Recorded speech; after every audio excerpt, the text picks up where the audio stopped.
Magandang araw po! Kami po ang mga volunteers ng Kalinga Party List. Meron po ba kayong ilang minuto para maipakilala namin ang Kalinga Party List? Salamat po! Ang Kalinga Party List po ay para sa pamilyang Pilipino. 15 taon na po tayong subok sa pag-aalaga sa buong pamilya. Subok din po tayo sa pagdamay, lalo na sa panahon ng kalamidad.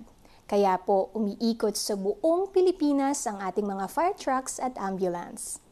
Subok din po tayo sa tapat na serbisyo. Nagsasagawa ng medical missions kung saan tayo ay nagbibigay ng libreng gamot at libreng check-up. Kung magkasakit po ang inyong pamilya, mayroon naman po tayong medical assistance sa mga public hospitals para mabawasan po ang inyong bayarin. Meron din po tayong libreng payong legal para maipagtanggol ang mga mahihirap.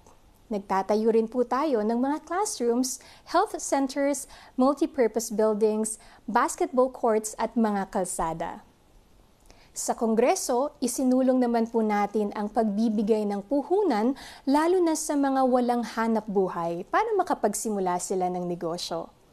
Kasama rin tayo sa nagpasa ng batas para gawing 10 taon ang validity ng ating passport at driver's license.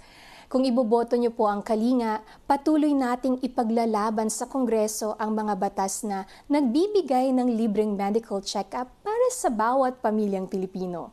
Pagtatayo ng evacuation centers sa bawat syudad at munisipalidad sa Pilipinas. At maging scholarship programs para sa mga guro at mag-aaral sa buong Pilipinas. Ipagpapatuloy din natin ang paglaban sa mataas na presyo ng mga bilihin at kuryente.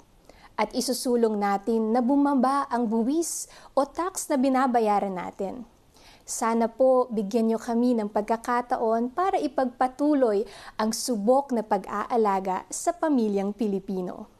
At para po higit ninyong makita ang ating mga nagawa at napatunayan na totoo ang sinasabi ng Kalinga Party List, please follow Kalinga Party List official Facebook page at dito nyo po makikita ang mga proyekto at programa na ating nagawa since 2010. Kaya bigyan niyo po muli kami ng pagkakataon. Iboto niyo po ang number 79 Kalinga Party List nasa ibabang bahagi ng inyong balota. Maraming salamat po.